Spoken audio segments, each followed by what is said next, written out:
Hello and welcome to Secrets of Organ Playing podcast. We are your hosts, Vidas and Ausra. We've been mastering secrets of organ playing for more than 20 years and sharing them on this blog since 2011. On this show, which we create from our home in Vilnius, Lithuania, we strive to help you grow in every area of organ playing, including practice, technique, repertoire, sight reading, hymn playing, improvisation, composition, music theory, harmony, and many others. Our hope is to help you become a complete musician, or what we call as total organist, a program which we have created to help you reach your dreams faster than you would do on your own. If you are new here, we invite you to subscribe to receive free updates of this blog at organduo.lt. By subscribing, you will also receive free video how to master any organ composition and 10-day organ playing mini course. And now let's go to the podcast for today. Hi guys, this is Vidas. And Ausra. Let's start episode 534 of Secrets of Organ Playing podcast. This question was sent by Richard, and he writes, Dear Vidas and Ausra, how lovely to see our conversation make one of your Secrets of Organ Playing podcasts this week. Thank you. I don't know Franck's Organiste. I will order it and enjoy a good read. Do you know Guilmant's Liturgical Organiste? A wonderful collection of his music that would have been and still could be used during Mass in France. Another gorgeous work I am dipping in and out of is Vierne's Basse for organ, again for use in Mass. It contains some wonderful movements, especially for elevation and communion. I am vice chairman of the local Organist Association. The association is 70 next year, and I am arranging the trip to Paris as our birthday event. The organists I've met or emailed this year have been really lovely and welcoming. I have played some superb instruments, large and small, and I'm looking forward to the trip in April. I'm going back for a weekend in November as I just adore the wonderful instruments. We will be playing at Saint-Eustache, Saint-Clotilde, Saint-Laurent, Clicquot's pipework, Saint-Gervais, Couperin's dynasty, Notre-Dame-des-Champs, where Cavaillé worshipped and had his workshop just around the corner. He was always tinkering with the organ in the church, which is why it is such a large manual. The sound, wow, and others.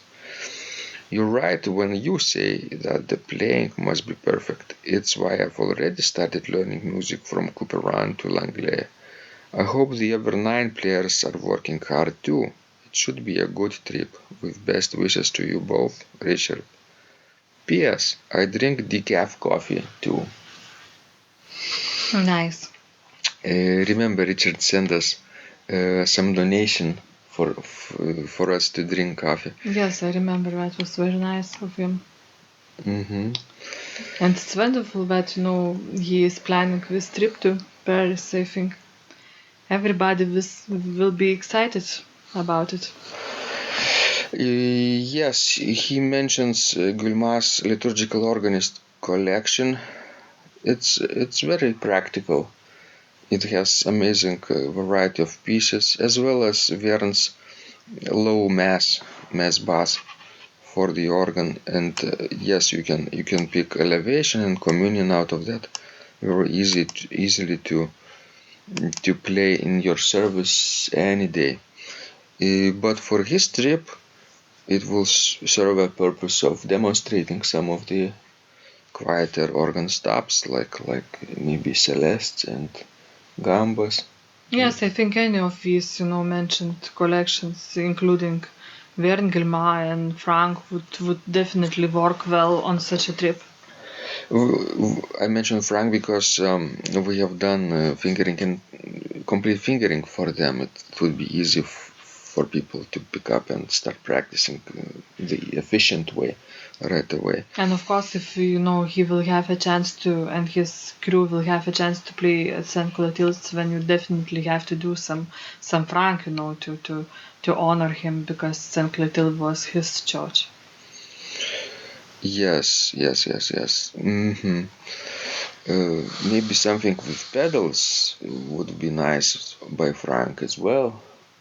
True. Like in easier pieces like Prelude, Fugue and Variation in B minor. Or Cantabile, maybe. Cantabile, yes. Pastoral too. Yeah. Or C major Fantasia. Those several pieces would be wonderful to try out in Paris. I've done fingering and pedaling for Couperin's Mass for the convents, and you can find that in our Secrets of Organ Playing store. And I think I even have a course on learning this piece with videos. Nice. Where I demonstrate my own playing on St. John's organ. That could be useful to him as well. Wonderful. Some of the modern pieces and modern composers could be applied to such trip too, don't you think? True. And what do you mean when you say, modern pieces and modern composers? Do you mean like Dupré, or is he too old as well? And you mean something even newer? Maybe like Bedard? Or what? Bedard is a living Canadian composer, and he created French sounding pieces which are very easy to play, actually, quite accessible, and audiences love it. It creates great effect, but requires not as much practice as real French music. So that could be an option. But I wonder if, for example, Messiaen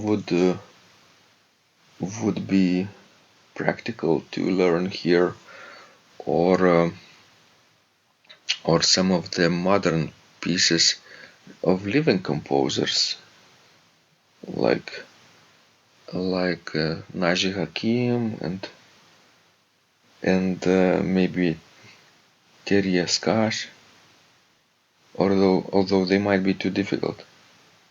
True. They're concert pieces mostly, probably. I just wish more French organists would write down their improvisations. Would you learn them? Yeah, some of them, sure. Tournemire would work as well in St. Clotilde.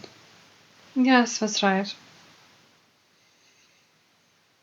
Because he, I think, was an organist there as well. Yeah, successor of Franck.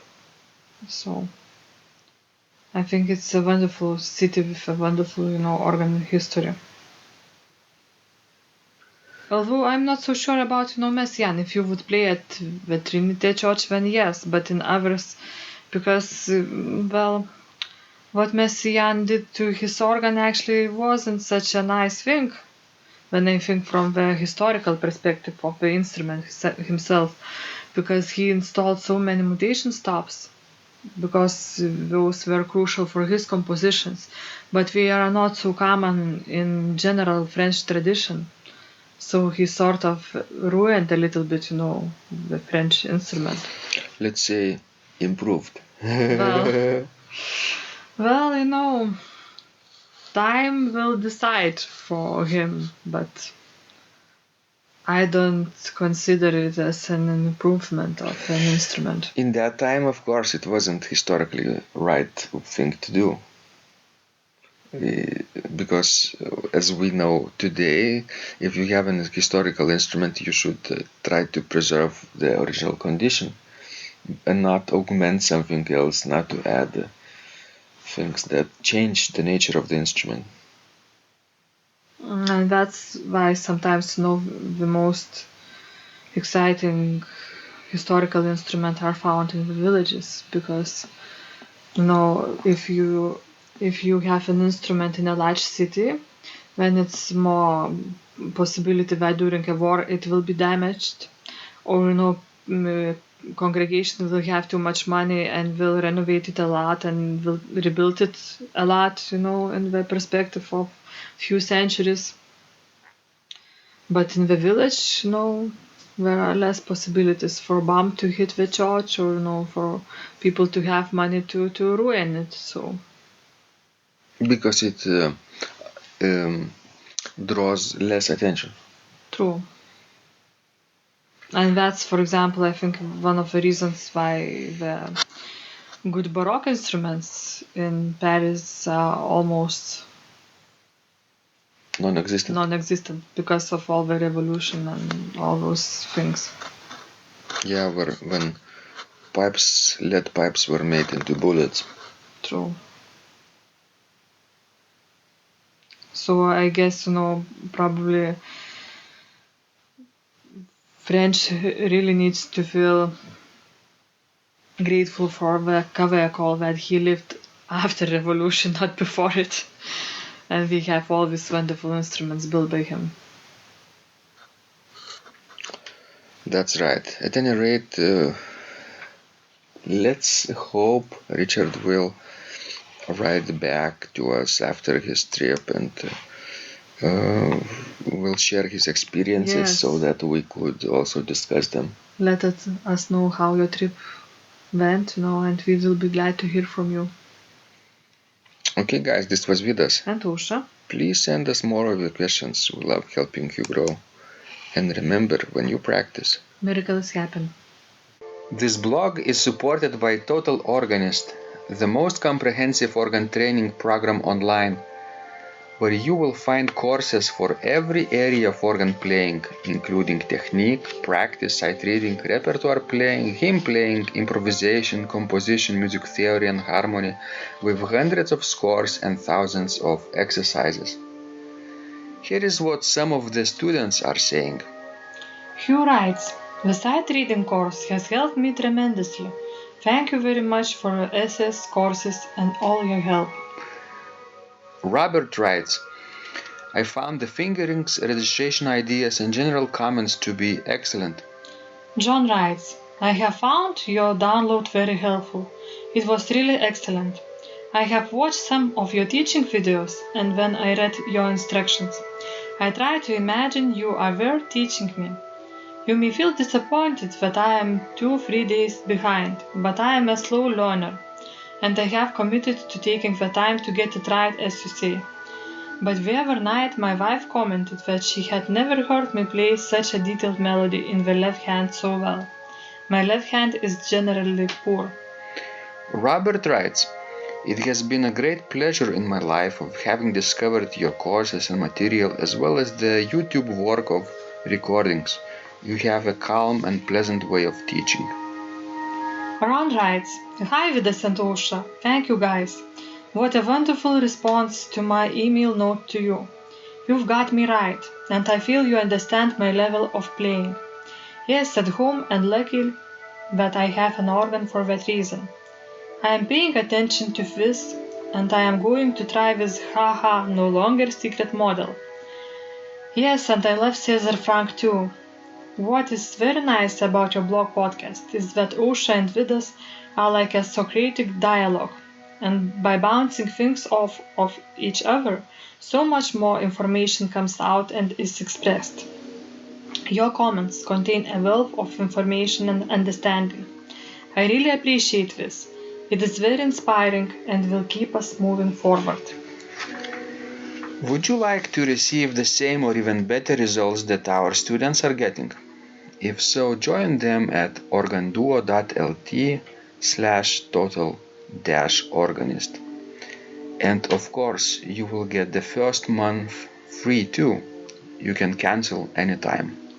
Also, if you haven't yet subscribed to receive free updates of this blog, make sure you do that at organduo.lt.